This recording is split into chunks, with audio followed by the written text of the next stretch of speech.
शिव महापुराण की कथा कहती है, भगवान शंकर का अनुमोदन कहता है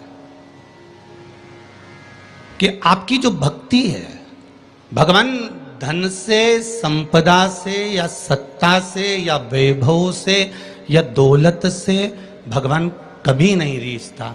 अगर भगवान को चाहिए तो तुम्हारा केवल निर्मल मन चाहिए, भगवान को और कुछ भी नहीं चाहिए, तुम्हारा केवल मन।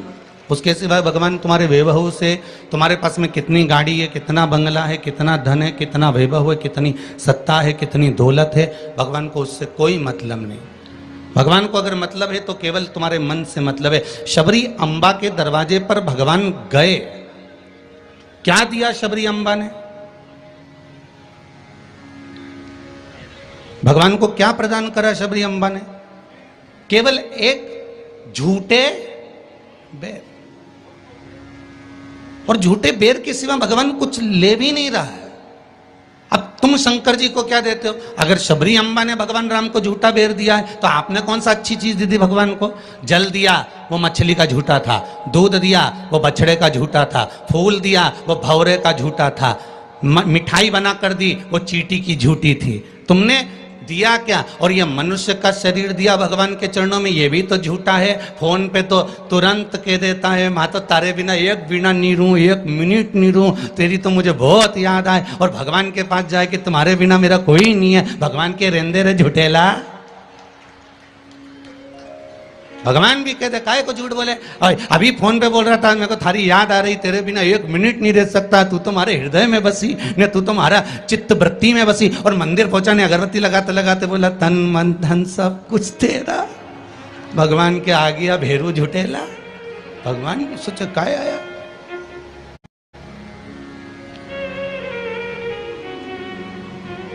अगर शबरी अम्बा ने झूठा बेर दिया है तो हमने कौन सी अच्छी चीज भगवान को दे दी है? हमने क्या भगवान को अच्छा दे दिया है? हम भी तो झूठा ही दे रहे हैं। पुष्प दिया, वो भी झूठा था। जल दिया, वो मछली का झूठा था। दूध दिया, वो गाय के बछड़े का झूठा था। मिठाई दी, वो चींटी की झूठी थी। हम जो परमात्मा को दिए वो सब कुछ झूठा था। यहां तक हम भगवान का जो स्मरण भी कर रहे हैं, कई लोग भगवान के मंदिर में बैठकर घंटों तक माला पकड़कर भी अगर भगवान के मंदिर में बैठकर भजन कीर्तन स्मरण कर रहे हैं तो वो ये सोचे कि नहीं ये सत्य है, तो उसने उसमें भी छल कर दिया। थोड़ी देर तक तो मन लगता है, उसके बाद ये चित्त, ये वृत्ति, ये मन कहीं ना कहीं डोल जाता है। इस मन को लोग कजन कहां लेकर चले जाते हैं। बड़ा बड़ा कठिन है महाराज, ये बड़ा कठिन। ये मन बड़ा चंचल है, कैसे तेरा भजन करूं, जितना इसे समझाऊं उतना ही मचलता है। भोलेनाथ हे शंभो, हे त्रिकालदर्शी, हे कैलाशी, हे अविनाशी, हे शिव, हे करुणा सागर। ये चित्त, ये मन, ये वृत्ति बड़ी चंचल है।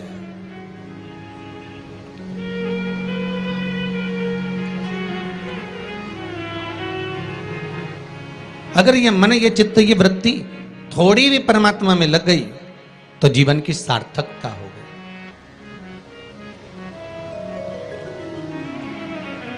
ब्रह्मा और भगवान विष्णु दोनों मिलकर मंथन कर रहे हैं। और एक बात बहुत ध्यान से सुनना, शिव महापुराण के इस चरित्र को याद रखना कि ब्रह्मा और भगवान विष्णु ने मंथन किया, और मंथन किया तो शंकर भगवान के शिवलिंग को प्रकट किया।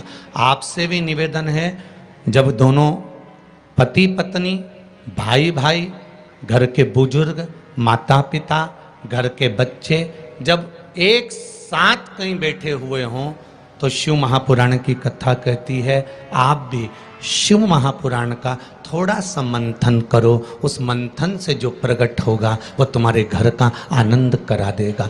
शिव पुराण का मंथन।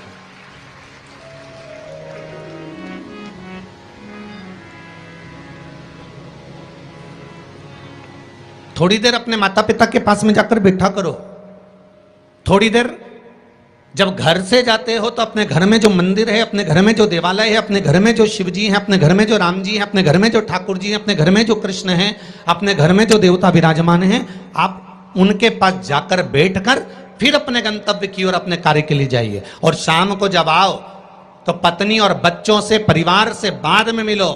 सबसे पहले अगर दुकान की चाबी भी लेकर आए हो, थोड़ा सा धन भी लेकर आए हो, थोड़ा सा सामान भी लेकर आए हो, थोड़ा सा व्यापार का कुछ चीज भी आप लेकर आए हो, तो सबसे पहले जाकर भगवान के मंदिर में जो आपके घर में है उसके पास में बैठकर उसको बताया करो, आज मैंने व्यापार करा उसमें यह लाभ हुआ, आज मैंने व्यापार करा उसमें यह हानि हुई, और आपकी कृपा से आज मैंने दुकान व्यापार व्यवसाय आज का पूरा करा। हे देवाधिदेव महादेव, हे मेरे ठाकुर, हे मेरे कृष्ण, हे मेरे राम, आज भगवान की कृपा, आपकी कृपा बहुत बनी रही और मेरा सब कार्य सफल हुआ। बाबा को प्रणाम करो, नमन करो और फिर अपने माता पिता, परिवार, कुटुंब, कबीला जिससे मिलना है मिलो, फिर मिलो।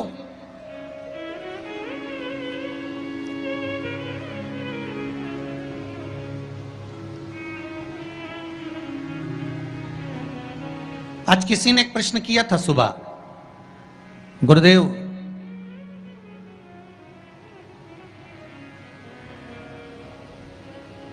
अगर भगवान के मंदिर जाना है हमको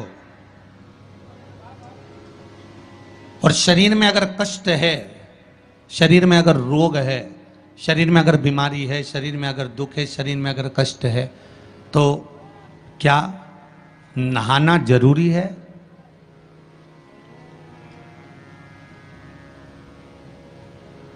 शिव महापुराण की कथा कह रही है, मत नहाओ, स्नान कर लो।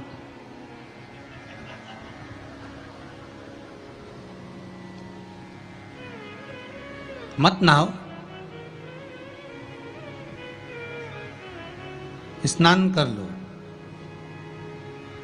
नहाने में और स्नान में जमीन और आसमान का अंतर है। बाथरूम में गए, साबुन लगाया, शैम्पू लगाया और ये सब लगाने के बाद में तुमने जो तुम्हारे ऊपर पानी उंडेला, इसको नहाना कहते हैं। ठीक है? जो तुमने साबुन लगाया, शैम्पू लगाया, पानी डाला, उसको नहाना कहते हैं। और मंदिर में गए अर्थात आप बाथरूम में ना जाकर भी सवेरे से उठे और उसकी भक्ति में लीन होकर दिल से उसको याद कर कर और मान लो मुंह धोकर भी भगवान के दरवाजे तक पहुंच गए तो उसको स्नान कहा जाता है। कर लिया ना बहुत।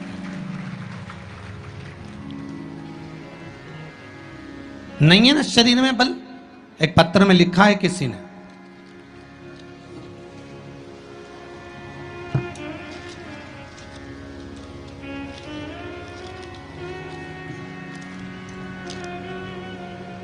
मैं बदनावर धार के पास बालोदा में रहती हूँ।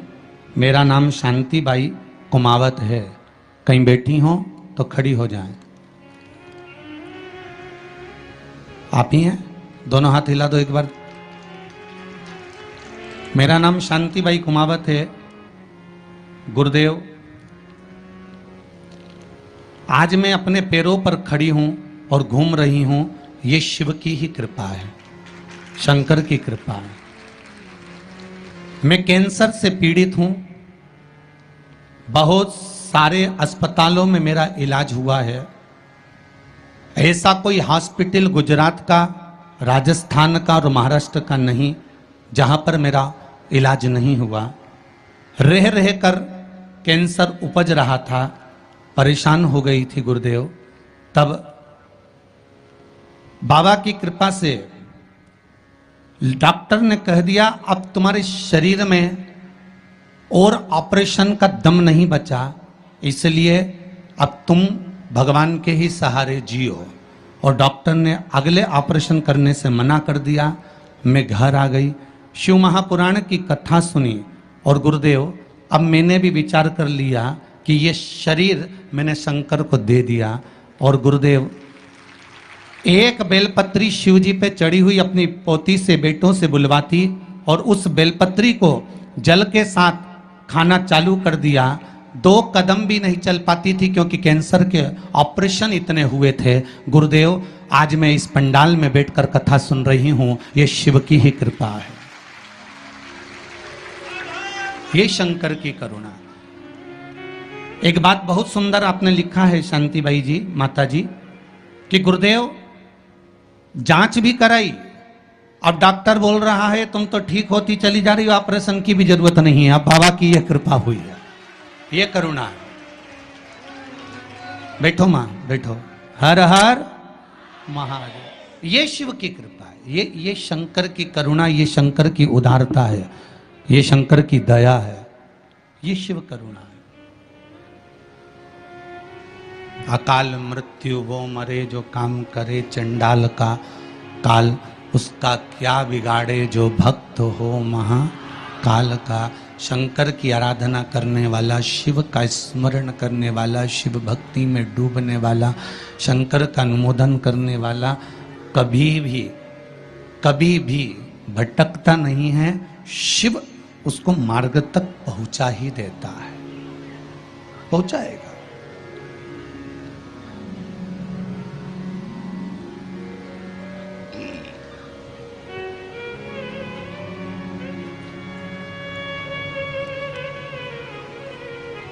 जितना शरीर का वजन है, बहुत ध्यान दीजिएगा जरा। बैसाख शिवरात्रि शिव महापुराण की कथा मिली है आपको सुनने के लिए, और बैसाख शिवरात्रि शिव महापुराण की कथा यदि आप लोग श्रवण कर रहे हैं, चाहे आस्था चैनल के माध्यम से सुन रहे हो, चाहे फेसबुक यूट्यूब के माध्यम से सुन रहे हो, चाहे इस पावन पंडाल में बैठकर सुन रहे हो, अगर श्रवण कर रहे हो तो ध्यान रखना, जितना शरीर का वजन है,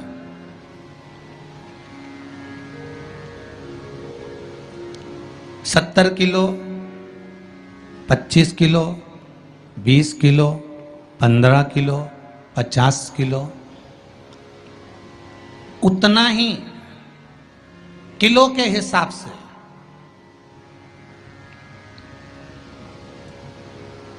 10 किलो है तो ये मन में भाव लगा लेना कि मुझे दिन भर में 10 बार भगवान को धन्यवाद देना है कि तूने ये शरीर दिया, चित्त वृत्ति दी, ये मन दिया, ये बुद्धि दी, ये पूरा जीवन मुझे दिया, ये आपकी कृपा से मिला है, आपको समर्पित है और आप ही को दे रहा हूँ। 10 किलो के हो तो 10 बार आप भगवान को धन्यवाद दीजिए, 20 किलो के हो तो 20 बार धन्यवाद दीजिए, 80 किलो के हो तो 80 बार धन्यवाद दीजिए, 90 किलो के हो तो 90 बार धन्यवाद दीजिए कि ये आपकी कृपा से मुझे प्राप्त हुआ है, कोई दूसरा देने वाला नहीं है मुझको, केवल आप दे रहे हो, उसके सिवाय कुछ नहीं मिला।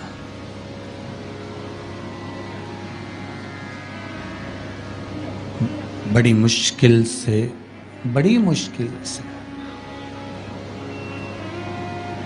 उसने कृपा कर कर यहां भेजा है अपने को, बड़ी मुश्किल से भेजा।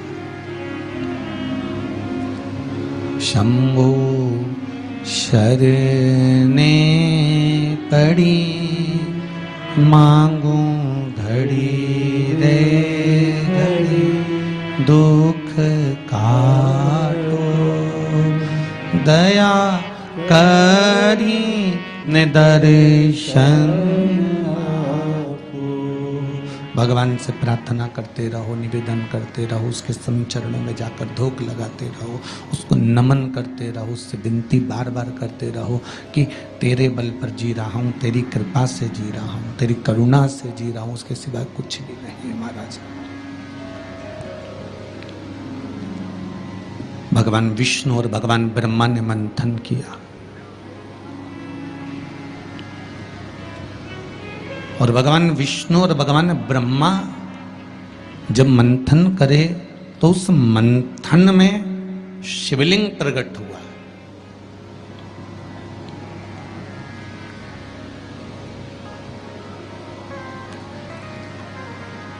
मंथन में शंकर का प्रकट होना बहुत बड़ी बात है।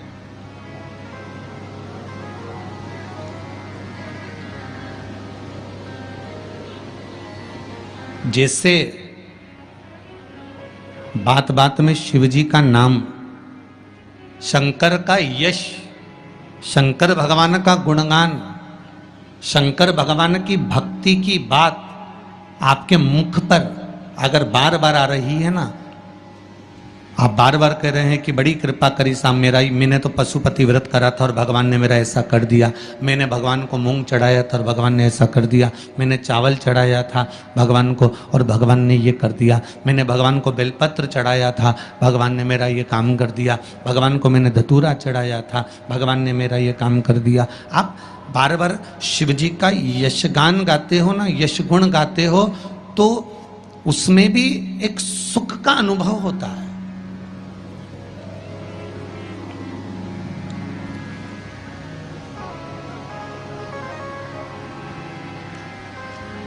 आपके यश गुण गाने में भी करके देखना।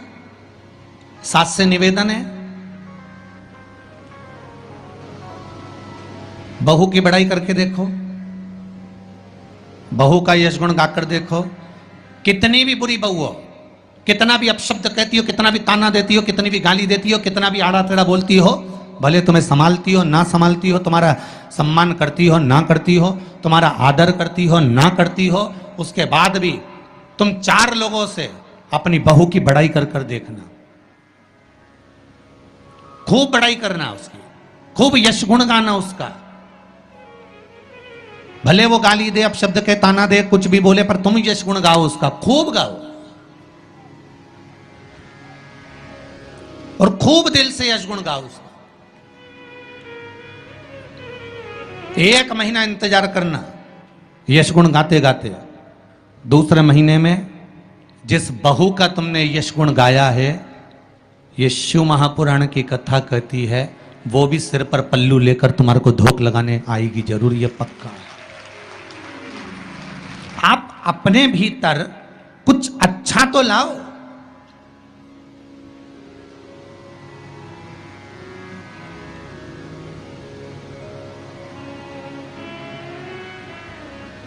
कुछ अच्छा ढूंढने का प्रयास तो करो।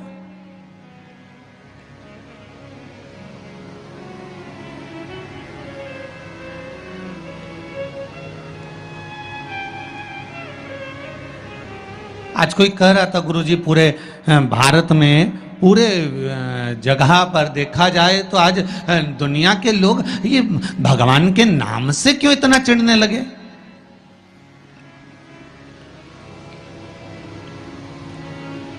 भगवान के नाम से, राम नाम से, शिव नाम से, कृष्ण नाम से, ये दूसरे लोग आखिर चिढ़ते क्यों? तो हमने कहा सीधी सीधी बात है कि रामचरितमानस में भी वर्णन आया कि जब जब रामचरितमानस में जब जब राम जी की सेना के लोग जय जय श्री राम चिल्लाते थे, तब तब जितने राक्षस थे वो सब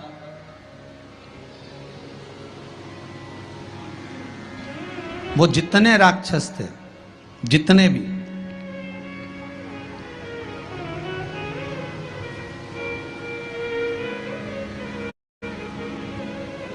राम सेना के दल के लोग जब जब श्री राम चिल्लाते थे, जितने भी राक्षस थे वो सब भिनक जाते थे, सब भिनकते थे, सब गुस्सा करते थे, सब क्रोध करते थे। जब उस समय पर भगवान के नाम से राक्षस भिनक जाते थे, तो आज के समय के राक्षस भी तो जय जय श्री राम करने पे भिनकेंगे कि नहीं भिनकेंगे?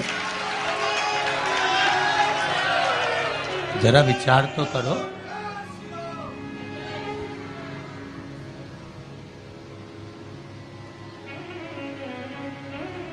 जब उस समय पर राम दल की सेना चलती थी और हनुमान जी ने धमक के, अंगद ने कूद कर रावण के सामने कह दिया था जय जय श्री राम, तो सारे राक्षस भिनक गए, सब को क्रोध आ गया,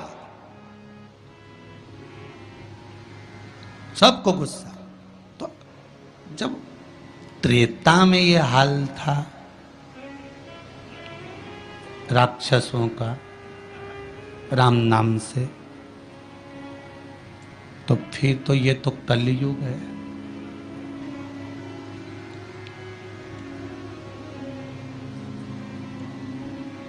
अब तुम राम बोलोगे तो थोड़ा सा तो भिनकट्टा छूटेगा ही इनके भीतर भी, थोड़ा थोड़ा तो आएगा। पर आग लगे बस्ती में, अपन रहो मस्ती में, जो ज्यादा भिनके नहीं तो उसको भिनकने दो। तुम तो जोरदार खजूर वाली चोटी बना के बिंदी लगा तैयार होके भगवान के मंदिर जाओ और न राम नाम गुण गाओ, शिव का स्मरण करो, लोटा भर के जल चढ़ाओ, शंकर का भगवान का भजन करो। शिव की भक्ति में जितने जितने लग सकते हो उतने लगो, कुछ नहीं बिगड़ेगा। एक लोटा पानी जो भगवान शंकर को समर्पित करता है, मरने के बाद तुम्हारी औलाद तुम्हारा किसी पवित्र नदी में तर्पण करे ना करे, तुम्हारा शिव को दिया हुआ जल तुम्हारे खाते में पहुंच जाता। आपने जो शंकर भगवान को एक लोटा जल दिया है, शिव जी को एक लोटा पानी चढ़ाया, शंकर भगवान को एक लोटा जल समर्पित करा है, शंकर भगवान को एक लोटा जल अगर आपने दिया है तो वो आपके खाते में पहुंचेगा जरूर, ये निश्चित है, पक्का है।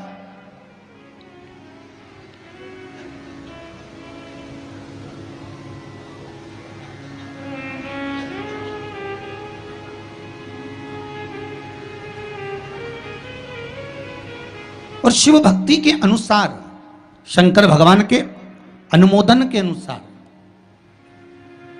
पहले भी कथा में कहा, आज फिर कह रहे हैं, आप जब शंकर भगवान को एक लोटा जल समर्पित करते हो तो वो 33 कौटी देवताओं के हिस्से में चले जाता है, एक भाग पितरों के हिस्से में चले जाता है, एक भाग आहूतों के हिस्से में चले जाता है, एक भाग वाचुकों के हिस्से में चले जाता है। आपने जो भगवान को दिया वो धीरे धीरे धीरे धीरे धीरे धीरे धीरे बढ़ता चले जाता है, भगवान के धामों में पहुंचता चले जाता है। जिन जिन को आपने नहीं भी दिया, शंकर भगवान पे चढ़ा हुआ जल उन तक भी पहुंच जाता है। ये केवल आपकी निर्मल और आनंदित भक्ति के बल पर पहुंचता है, भक्ति के बल। भगवान ब्रह्मा और भगवान विष्णु ने जो मंथन किया, उस मंथन में जो शिवलिंग निकला और ब्रह्मा जी के मुख से निकल गया कि ये शिवलिंग जो निकला है इसके चरण कहाँ हैं, इसका शीश कहाँ है, जरा पता करा जाए। और ब्रह्मा स्वयं भगवान शंकर का सिर देखने के लिए जा रहे हैं और भगवान विष्णु मृत्यु लोक में नीचे तलातल में, रसातल में, पताल में भगवान शंकर का चरण ढूंढने के लिए जा रहे हैं, भगवान शिव का चरण।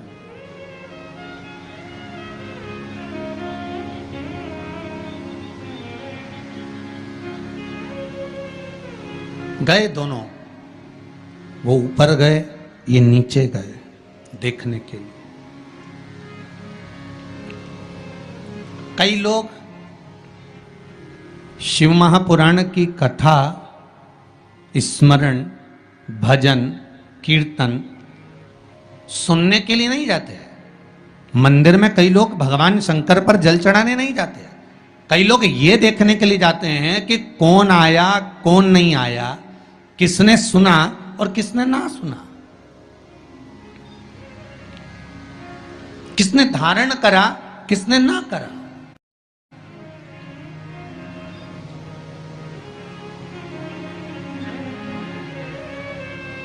अब ब्रह्मदेव ऊपर गए, इतने ऊपर पहुंच गए, इतने ऊपर पहुंच गए, इतने ऊपर पहुंच गए कि उनके भीतर अभिमत्ता, अहंकार थोड़ा थोड़ा समाहित होने लगा और उन्होंने केतकी के पुष्प को तोड़ लिया और केतकी के पुष्प से कहा कि तुम नीचे चलो मेरे साथ में, भगवान विष्णु के सामने चलकर कह देना कि मुझे भगवान शंकर का शीश मिल गया। केतकी के फूल ने कहा कि यदि मैं झूठ बोलूंगा तो वो श्रेष्ठता कैसे रहेगी?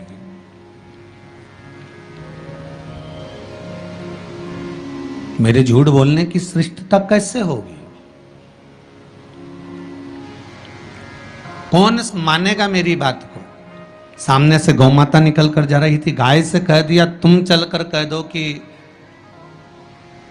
तुम चलकर कहो कि भगवान ब्रह्मदेव को भगवान शिव का शीश मिल गया। गाय कहती है मैं क्यों झूठ बोलूं? उसको भी थोड़ा सा लोभ दिया गया और केतकी के पुष्प को भी थोड़ा सा लोभ दिया गया। दोनों को थोड़ा थोड़ा लोभ प्रदान करा। और शिव पुराण कथा कहती है कि जब व्यक्ति के जीवन में थोड़ा सा लोभ उपज जाता है, थोड़ा सा लालच आ जाता है, तो फिर जीवन का किया हुआ सारा कर्म उसका बेकार हो जाता है। और वही हुआ है। केतकी के पुष्प के मन में ये लोभ जाग गया कि मैं ब्रह्मा जी के द्वारा सिंचित हो जाऊंगा, आनंदित हो जाऊंगा। और गाय के मन में ये लोभ जाग गया कि ब्रह्मा जी कह रहे हैं कि सबसे पहली रोटी आपको प्रदान कर दूंगा, तो ये लोभ ही तो जागा। कोई भी चीज करो,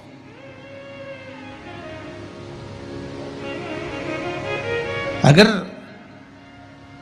कोई सत्कर्म आप कर रहे हैं, थोड़ा सा अच्छा कार्य आप कर रहे हैं, भगवत भजन आप कर रहे हैं, कीर्तन आप कर रहे हैं, मंत्र जाप आप कर रहे हैं, स्मरण आप कर रहे हैं, नाम जाप यदि आप कर रहे हैं, तो वो लोभ से परिप्त होना चाहिए, बहुत दूर।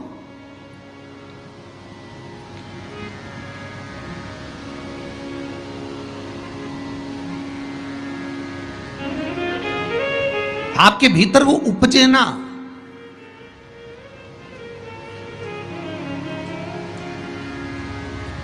फिर चाहे दुनिया के लोग कितना भी कहे ना, वो एक बेल बेचारा किसान का एक बेल कुएं में गिर गया। अब कुएं में गिर गया तो किसान का बेल जब कुएं में गिरा तो ये देखा कि कुएं में से बेल को निकालना है। खूब मेहनत करी किसान ने बेल को निकालने की, पर वो बेल निकल नहीं रहा था। बहुत बहुत बहुत बहुत मेहनत करने के बाद भी वो बेल नहीं निकला। बहुत अथक प्रयास करा गया पर बेल नहीं निकला। तब किसान ने फिर कहीं मशीन वाले से कहा होगा कि इस बेल को निकालना है। मशीन वाले ने कहा 25,000 रुपये लग जाएंगे, 20,000 रुपये लग जाएंगे। तो उसने सोचा 20,000 25,000 लग जाएगा तो इससे अच्छा है कि इसको पड़े ही रहने दो। बेल किसी काम का तो था नहीं, बूढ़ा हो गया था। अगर बेल बूढ़ा हो गया है तो इसी कुएं में पड़े रहने दो, मर जाएगा।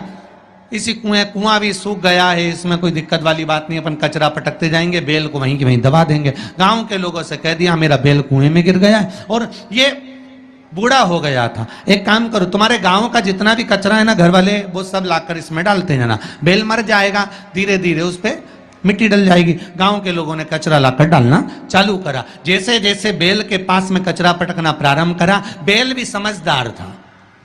इधर कचरा पटकते तो इधर पांव रखकर खड़ा हो जाता, इधर पटकते तो इधर पांव रखकर खड़ा हो जाता। धीरे धीरे पूरा कुआं भराते चले गया और बेल कचरे पर पांव रखते रखते रखते रखते रखते रखते बाहर।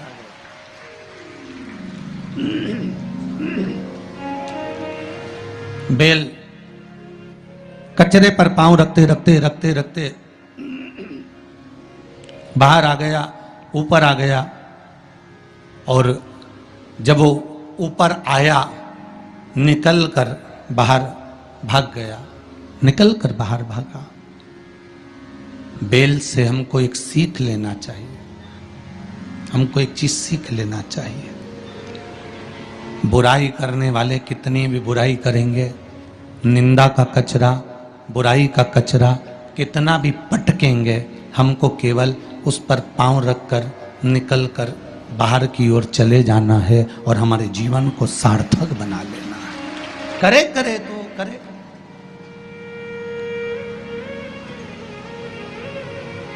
अब शब्द कहने वाला कहता रहे, ताने देने वाला देता रहे, गाली देने वाला देता रहे।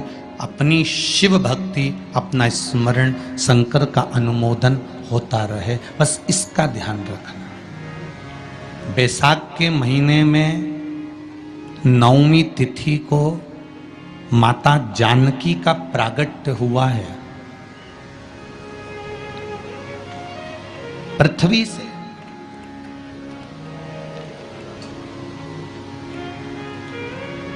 कभी एक विचार करिएगा कि नरसिंह अवतार बैसाख के महीने में हुआ, कुर्मा अवतार बैसाख के महीने में हुआ, हयग्रीव अवतार बैसाख के महीने में हुआ, परशुराम अवतार बैसाख के महीने में हुआ, माता जानकी का अवतार बैसाख के महीने में हुआ। आखिर बैसाख के महीने में, माधव महीने में इतनी महत्वता क्यों?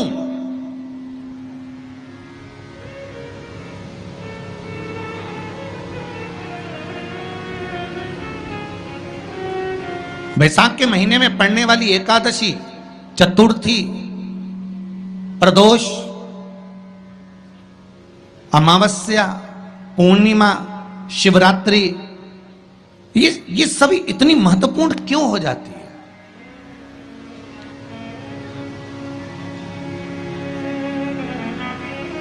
इसकी महत्वता इतनी प्रबल क्यों हो जाती है? किस लिए? क्योंकि बैसाख का जो महीना पड़ता है, सूर्य की संपूर्ण तपन, सूर्य देव अपने पूर्ण तेज के साथ में, पूर्ण तेज के साथ में मृत्यु लोक के निवासियों पर, चाहे जलचर हो, थलचर हो, वायुचर हो, चाहे जो जीव हैं, उस पर जब किरण फेंकते हैं तो संसार का जो मनुष्य है उस पर जब ताप पड़ता है तो ताप पड़ने के कारण उसके मुख से भगवान का नाम निकल ही जाता है, स्मरण नाम निकल ही जाता है। जब उसके मुख से भगवान का नाम निकलता है तो वो भगवान की शरणागति खुद ग्रहण कर लेता है स्वयं।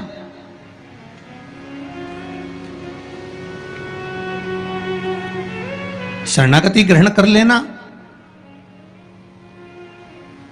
बैसाख की पोथी पढ़ते हो आप लोग?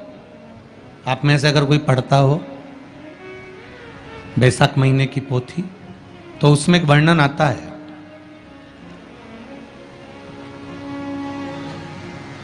गीता प्रेस गोरखपुर के कल्याण अंक में भी आप ये पावन बैसाख चरित्र श्रवण कर सकते हैं। उसमें बैसाख महीने की पोथी में 10वें दिवस की कथा में 10वें अध्याय में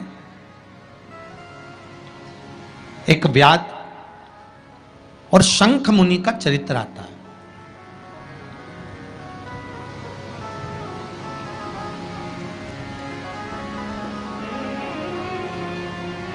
शंख मुनि एक बार निकलकर भगवान शंकर के मंदिर में जल समर्पित करने के लिए जा रहे थे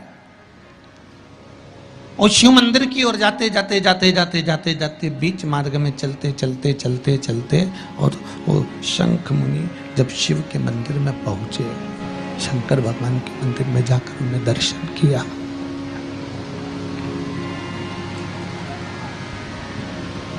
जल का पात्र उठाया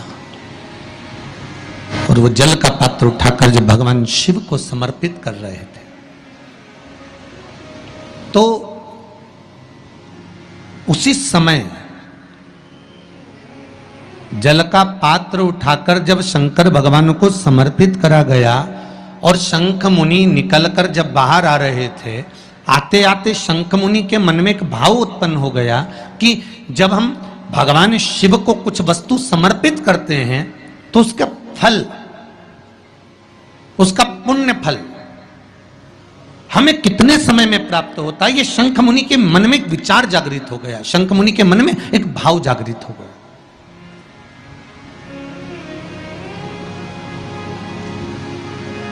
कई माताएं पशुपति व्रत करती हैं, कई ऐसी भी माताएं हैं जिन्होंने 2-3 बार पशुपति व्रत कर लिए होंगे।